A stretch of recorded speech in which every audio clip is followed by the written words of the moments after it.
The Mahāyāna Sūtra, Pure Sustenance of Food. Homage to all Buddhas and Bodhisattvas. Thus did I hear at one time.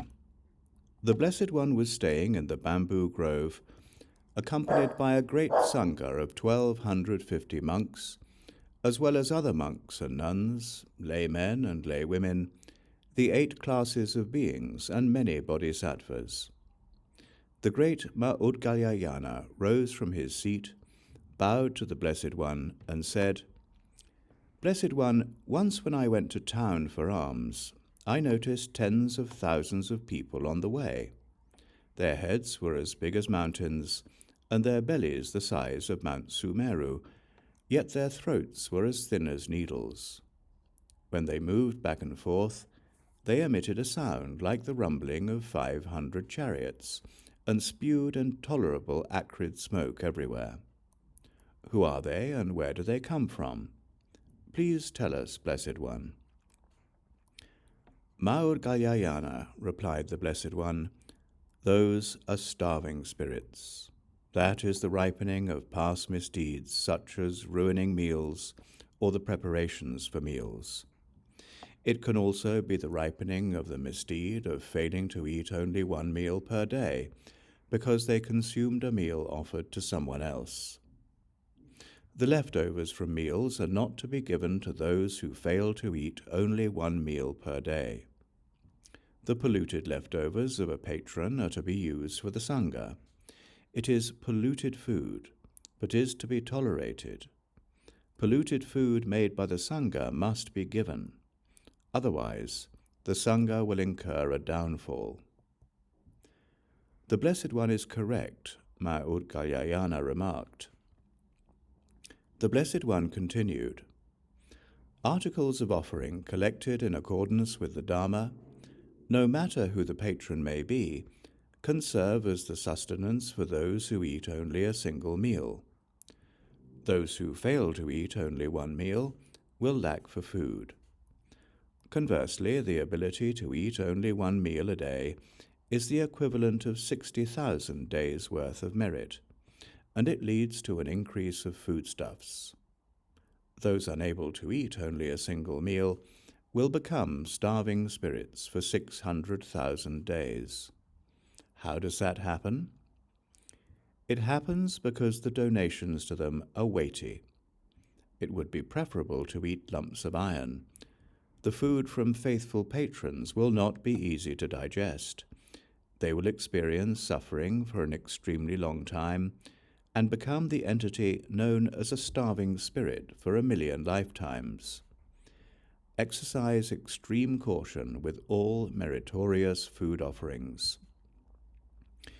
If you stash leftovers in your breast pockets or in your sleeve, you will descend into the hells for 500 lifetimes, and red-hot lumps of iron will tumble out of both your left and right armpits. Do not stash leftovers.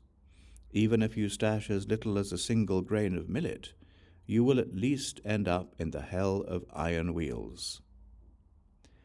Lay people should also avoid polluting any of the meritorious food preparations by tasting them first. They should avoid polluting prepared food by tasting it. Doing so will render it impotent. It would have been better not to have made it at all. Why is that? It will displease all the gods and upset one's companions.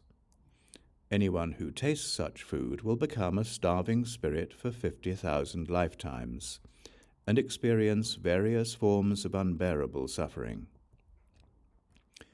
Whoever seeks merit for the future should apportion the meritorious food offerings properly, hygienically, and respectfully. They should wash their hands thoroughly, cover all the warm dishes such as vegetables and the like, handle them carefully, and not taste them beforehand. Doing so will be meritorious and please all the gods, and gain the favor of all one's companions. This will bring about the protection and blessings of all the gods. This is a statement of fact. The ripening of merit is like an echo or a reflection. It is in this way that starving spirits were initially humans. At an earlier time, they handled the saṅgha's clean food with unclean hands, dug their unclean hands into the saṅgha's clean food, or mixed unclean food into clean food and offered it to the saṅgha. Later they fell to the state of a starving spirit for 500 lifetimes, and they constantly consume filth and eat toilet waste. When they consume toilet waste, the toilet protectors run them off with iron clubs and disparage the starving spirits as receptacles of filth. They consume filth such as people's pus, blood, mucus, snot, and dirty bathwater. They guard such filth and consume the unclean blood that drips from women after childbirth. After 500,000 years, they are reborn in the body of a dog, pig, insect, or something similar, and continuously reek and consume feces and filth. They experience this sort of suffering for 10 million eons, without any escape. To fully free themselves from this state is extremely difficult. Their utterly unbearable suffering is all but indescribable.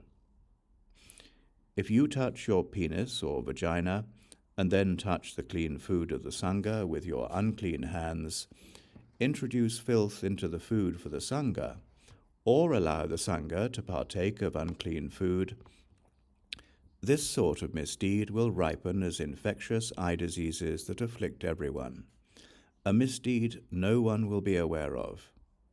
Henceforth, handling the saṅgha's food hygienically, using clean hands to carry the containers of the saṅgha's food, washing millet with clean hands, and offering clean foods will lead to the attainment of inconceivable merit.